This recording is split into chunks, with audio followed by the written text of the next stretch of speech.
नमस्कार दोस्तों, स्वागत है आप सभी का शिखर करियर क्लासेस में।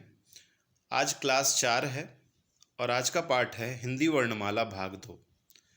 भाग 1 में हमने चर्चा की थी वर्णों के बारे में, वर्णमाला के बारे में और स्वरों के बारे में। स्वरों का वर्गीकरण हमने भाग 1 में उच्चारण काल अथवा अवधि के आधार पर कर लिया था। अब उसके आगे दूसरा जो है स्वरों का वर्गीकरण व्युत्पत्ति के आधार पर अब हम पढ़ने चल रहे हैं। तो चलिए शुरू करते हैं। व्युत्पत्ति के आधार पर स्वरों के दो भेद हैं। पहला है मूल स्वर, छोटा आ, छोटी ई, छोटा ऊ और री। मूल स्वर क्यों कहते हैं इन्हें? क्योंकि इन्हीं की सहायता से शेष अन्य स्वरों का निर्माण हुआ है। ठीक है, चलिए इनकी संख्या 4 है। और दूसरा है संधि स्वर। अब संधि स्वर के भी दो भेद हैं। पहला है दीर्घ स्वर, दूसरा है संयुक्त स्वर। तो दीर्घ स्वर को सजातीय स्वर भी कहते हैं। दीर्घ स्वरों की संख्या कितनी है? जब आप पढ़ेंगे व्युत्पत्ति के आधार पर तो दीर्घ स्वरों की संख्या 3 है। देखते हैं, छोटा आ और छोटा आ मिलकर के बड़ा आ बना रहा है। तो ये देखिए एक ही वर्ण मिल रहे हैं, एक ही जाति के वर्ण मिल रहे हैं, इसलिए इन्हें सजातीय भी कहते हैं।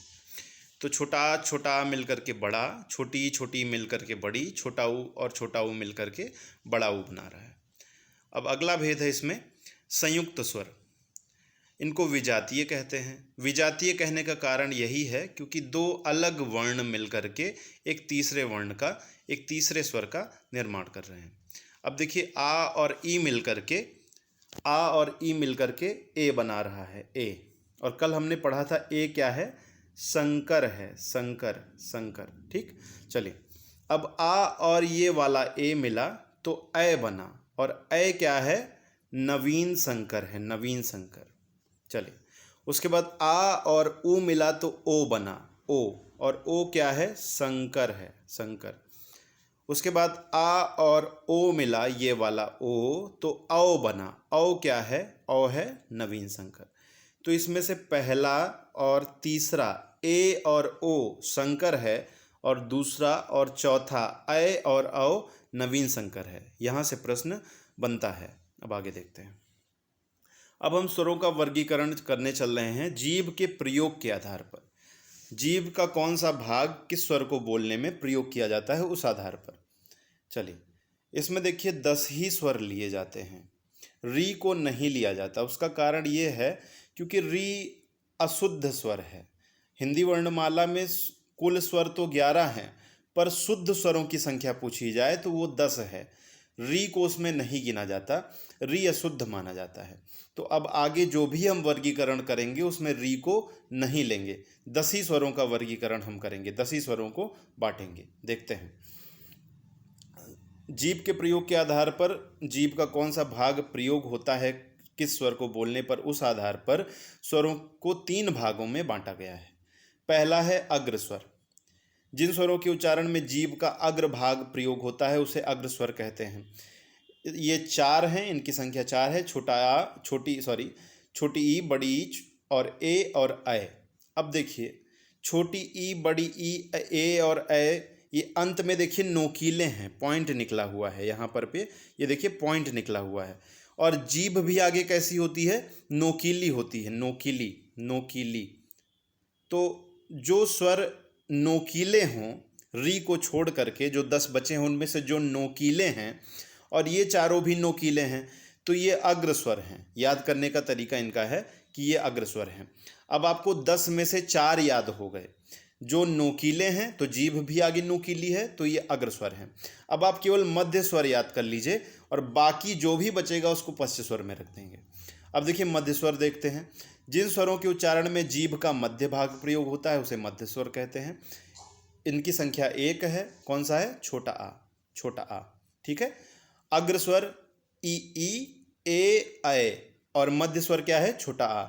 अब री को छोड़ दीजिए, जो भी बचे हैं 5 हैं वो पश्च स्वर हैं, जीभ के पश्च भाग से बोले जाते हैं। पश्च स्वर, जिन स्वरों के उच्चारण में जीभ का पश्च भाग प्रयोग होता है उसे पश्च स्वर कहते हैं। इनकी संख्या 5 है। कौन कौन सा? बड़ा आ, छोटा ऊ, बड़ा ऊ, ओ और औ। तो ई नोकीला, बड़ी ई भी नोकीली, और उसके बाद ए, और ऐ, ये सब देखिए यहाँ पर नोकीले हैं, नोकीले। तो जीभ का अग्रभाग भी नोकीला, अग्रस्वर। मध्य स्वर कौन सा है? छोटा आ। बाकी बचे क्या हैं? पश्च स्वर हैं। अब आगे देखते हैं उच्चारण स्थान के आधार पर स्वरों का वर्गीकरण। चलिए, एक संस्कृत के 7 या 8 फॉर्मूले हैं जिससे ये पता चलता है कि कौन सा स्वर कौन सा व्यंजन कहाँ से बोला जाता है। आगे जब अगली वीडियो में वो 7-8 फार्मूला मैं आपको लिखवाऊंगा और उसको याद भी करवा देंगे, तो वहाँ से आपको अच्छे से आसानी से पता चल जाएगा कौन सा स्वर कौन सा व्यंजन कहाँ से बोला जाता है। फिलहाल अभी के लिए देखते हैं कि छोटा आ और बड़ा आ कहाँ से बोला जाता है? कंठ से बोला जाता है। इनका वर्गीकरण कर रहे हैं उच्चारण स्थान के आधार पर। तो छोटा आ बड़ा आ कंठ से। फॉर्मूला है अकुह विसर्जनीया नाम कंठा, यानी छोटा आ बड़ा आ का वर्ग हा और विसर्ग कंठ से बोले जाते हैं। तो अभी उसको मैं बाद में करवाऊंगा, अभी देखते रहिए। छोटी ई और बड़ी ई तालु से। फॉर्मूला है इच्युषणा नाम तालु। छोटी ई इचिहु का ई का अर्थ है छोटी ई बड़ी ई, चू का अर्थ है चा वर्ग, ठीक है, और या चा वर्ग और या, और तालव्य सा यानी बड़ा वाला सा, ये सब कहाँ से बोला जाता है? इसीलिए बड़े सा को तालव्य सा कहते हैं क्योंकि वो तालु से बोला जाता है। तो छोटी बड़ी चा वर्ग और ये सब जो भी है उस बाद में देखेंगे, वो सब कहाँ से है? तालु से। फिर फार्मूला है उपुह पद्मनिया नाम ओष्ठा, यानी ऊ का, उपुह का मतलब है ऊ और पा वर्ग। तो कौन कौन सा ऊ? छोटा ऊ और बड़ा ऊ और पा वर्ग, ये सब कहाँ से बोले जाते हैं? ओष्ठ से बोले जाते हैं। फिर फार्मूला है ऋटुर षणा नाम मूर्धा। ऋटुर री टूर, री और टू का मतलब है टा वर्ग, ये सब कहाँ से बोले जाते हैं? मूर्धा से बोले जाते हैं। और वो खष्टी सा, ये भी मूर्धा से बोला जाता है, इसीलिए उस खष्टी सा को खष्टी सा नहीं मूर्धन्य सा कहते हैं। अब देखिए ए दैतो कंठ तालु, ये फार्मूला है। ए दैतो, दैतो का मतलब है दोनों। ए दैतो, कौन दोनों? ए और ऐ दोनों कहाँ से बोले जाते हैं? कंठ और तालु मिला करके बोले जाते हैं। उसी तरह से अगला फार्मूला है ओ दैतो कंठ ओष्ठो, यानी कौन दोनों? ओ और औ, ये कहाँ से बोले जाते हैं? कंठ और ओष्ठ से मिला करके बोले जाते हैं।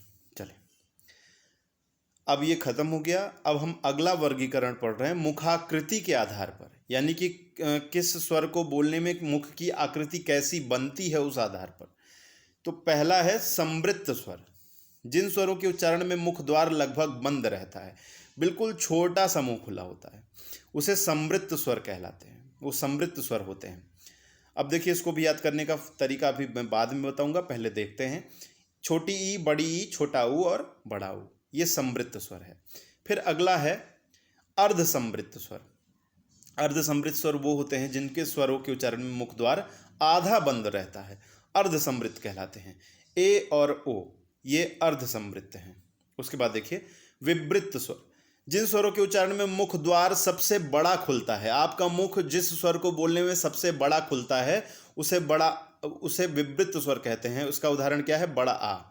जब कोई किसी को चाकू मार दे तो सामने वाला कैसे चिल्लाएगा? आ। इस आ की ध्वनि में मुख आपका सबसे बड़ा खुलता है। या आम बोलिए, आम, आम। तो जब आप आम बोलते हैं तो आपका मुख सबसे बड़ा खुलता है। तो विवृत्त स्वर वो है जिसमें आपका मुख सबसे बड़ा खुले, बड़ा आ। और अर्ध विवृत्त स्वर, जिन स्वरों के उच्चारण में मुख द्वार आधा खुलता है, उसे अर्ध विवृत्त स्वर कहते हैं। तो अब जो भी कुछ बचा है री को छोड़ करके उसको अर्ध विवृत्त में रख देंगे। देखिए याद कैसे करेंगे। याद करने का तरीका ये है संवृत्त स्वर का कि छोटा आ और बड़ा आ छोड़ दीजिए, तो लाइन से 4 जो हैं वो संवृत्त हैं। छोटा आ बड़ा आ छोड़ने के बाद ई उ संवृत्त हैं, ई उ संवृत्त। उसके बाद जो संकर थे, कल की क्लास में भी था और आज की क्लास में भी है, जो संकर ध्वनियाँ थी, कौन कौन सी थी? ए और ओ, वो अर्ध संवृत्त हैं। उसके बाद विवृत्त, यानी मुंह में सबसे बड़ा गोला कब बनता है? जब आप बड़ा आ बोलते हैं, आम, ठीक है। और जो कुछ भी बचा है, क्या क्या बचा है? छोटा आ बचा है, और क्या बचा है? और बचा है नवीन संकर। ये देखिए नवीन संकर। तो छोटा आ और नवीन संकर ये बचा है, ये क्या है? अर्ध विवृत्त स्वर है।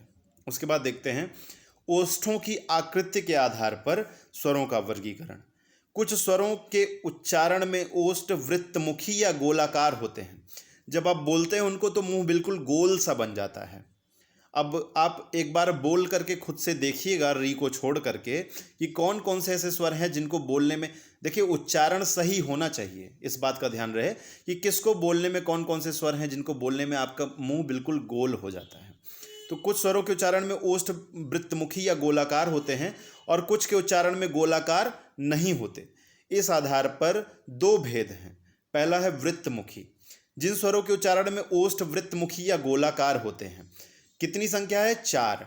उ, ओ, औ। इनको बोलने में मुंह गोल हो जाता है, वृत्तमुखी हैं। और इनके अलावा री को छोड़ करके जो भी कुछ बचे वो अवृत्तमुखी हैं। उ, ओ, औ वृत्तमुखी। और अवृत्तमुखी क्या है? जिन स्वरों के उच्चारण में ओष्ठ वृत्तीय अर्थात गोलाकार नहीं होते। छोटा आ, बड़ा आ, छोटी ई, बड़ी ए, आए। ठीक है, आगे देखते हैं। घोषत्व के आधार पर स्वरों का वर्गीकरण। घोष का अर्थ है स्वर तंत्रियों में श्वास का कंपन। जब आपकी स्वर तंत्रियां, सांस की नली कांप जाए, स्वर तंत्रियां कांप जाए, स्वर तंत्रियां में श्वास का कंपन, स्वर तंत्री में जब कंपन होता है तो सघोष ध्वनियां उत्पन्न होती हैं, झनकार पैदा होती है, झंकृत होती हैं। स्वर तंत्रियां क्या होती हैं? झनकृत होती हैं। और जितने भी स्वर हैं आ से लेकर औ तक सभी क्या हैं? सघोष हैं। सभी स्वर सघोष हैं। इसमें कुछ पढ़ना नहीं है, सभी स्वर क्या हैं? सघोष हैं। चलिए, प्राण वायु हवा के नाक व मुंह से निकलने के आधार पर अथवा अनुनासिकता के आधार पर स्वरों का वर्गीकरण। कोई कोई स्वर होता है जिनको बोलने में हवा केवल मुंह से निकलती है और कुछ स्वर ऐसे हैं जिनको बोलने में हवा मुख और नाक दोनों से निकलती है। तो उस आधार पर हम स्वरों का वर्गीकरण कर रहे हैं। अनुनासिकता के आधार पर उच्चारण की दृष्टि से स्वरों को दो भागों में बांटा गया है। पहला है अनुनासिक और दूसरा है निरअनुनासिक। तो अनुनासिक स्वर क्या है? अनुनासिक स्वर जब स्वर का उच्चारण करते समय हवा नाक और मुंह दोनों से निकलती है, तब वह अनुनासिक स्वर कहलाता है। लिपि में अनुनासिकता इंगित करने के लिए स्वर के ऊपर चंद्र बिंदु लगा देते हैं। किसी भी लिपि में अनुनासिकता इंगित करने के लिए क्या करते हैं? उसके ऊपर चंद्र बिंदी लगा देते हैं। जैसे आंख में देखिए, इस स्वर के ऊपर क्या लगी है? चंद्र बिंदी। अब स्वर रहित चा में जब बड़ा आ मिला तो चा बना। ठीक है, चा चा पे आ की मात्रा, जब इसमें बड़ा आ मिलता है तो बनता है। और उसी छुपे हुए बड़ा आ के ऊपर क्या लगी है? चंद्र बिंदु। क्यों लगी है? अनुनासिकता इंगित करने के लिए। अब देखिए, ऊंट में ऊ तो वैसे भी, बड़ा ऊ वैसे भी स्वर है, इसके ऊपर क्या लिखा? चंद्र बिंदु। हा किससे मिलकर के बना है? हा मिलकर बना है स्वर रहित हा से और आ से, तो इसी छुपे हुए आ के ऊपर क्या लग गया? चंद्र बिंदु। क्यों लग गया? अनुनासिकता इंगित करने के लिए। इसीलिए इसी तरह से गांव, दांत, आंगन आदि। चलिए, किसी भी वर्ण को अनुनासिक बनाने के लिए क्या किया जाता है? उसके ऊपर चंद्र बिंदु लगा दी जाती है। अब अगला है तथ्य।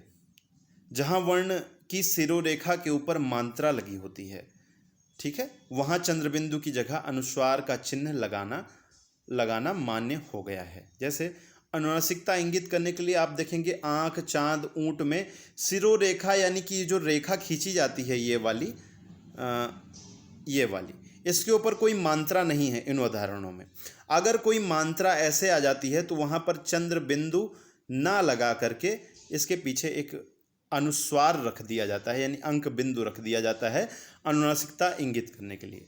देखते हैं, जैसे लगाना मान्य हो गया है। जैसे में देखिए, में लिखते समय ऊपर अनुनासिकता इंगित करने के लिए ऊपर एक अंक बिंदु लग जाता है। मय में, चौकना में, है में, नहीं में आदि। ऐसे बहुत से शब्द हैं जिसमें अनुनासिकता इंगित करने के लिए क्या होता है? शिरोरेखा के ऊपर अनुस्वार रख दिया जाता है। ठीक है, आप देख लीजिएगा इसको एक बार ढंग से। आप अपनी हिंदी की किताब खोलिएगा, उसमें देखिएगा, एक बार रीडिंग लगाइएगा और आपको ऐसे बहुत से उदाहरण मिलते चलेंगे जिसमें ऐसा होगा कि शिरोरेखा के ऊपर मात्रा होगी तो अनुनासिकता इंगित करने के लिए क्या रख दिया जाएगा? अंक बिंदु रख दिया जाएगा। अब देखिए, निरअनुनासिक स्वर। जब स्वर का उच्चारण करते समय वायु केवल मुख से निकलती है। अनुनासिक में मुख और नाक दोनों से निकलती है और निरअनुनासिक में क्या है? केवल मुख से निकलती है। तो वह निरनुनासिक या मौखिक स्वर कहलाता है। आ से औ तक सभी स्वर क्या हैं? निरनुनासिक हैं। जैसे इधर में ई, उधर में उ, आप में आ, अपना में आ, ये सब आ से औ तक जितने भी स्वर हैं क्या? निरनुनासिक हैं। और अनुनासिकता व्यक्त करने के लिए क्या करते हैं? ऊपर चंद्र बिंदु, और अगर कोई मात्रा है तो उसके बाद मात्रा के बाद अंक बिंदु रख देते हैं। चलिए आज की क्लास को यहीं तक रखते हैं, और इस क्लास का पीडीएफ आपको हमारे टेलीग्राम चैनल से मिल जाएगा, जिसका लिंक डिस्क्रिप्शन में डाल दे रहे हैं। और अभी अगले वीडियो में हम व्यंजन पर पूरा व्यंजन खत्म कर देंगे, जितने भी आधार पर व्यंजनों का वर्गीकरण होगा पूरा देख लेंगे। उसके बाद एक चौथा पार्ट आएगा जिसमें केवल लगभग 30 प्रश्न होंगे, वर्णमाला के अच्छे 30 प्रश्न। तो चलिए ठीक है, धन्यवाद। और अगर ये वीडियो पसंद आए तो लाइक कीजिए और सब्सक्राइब कर लीजिए और शेयर कर दीजिए, ताकि हमें प्रेरणा मिलती रहे। और चलिए ठीक है, धन्यवाद।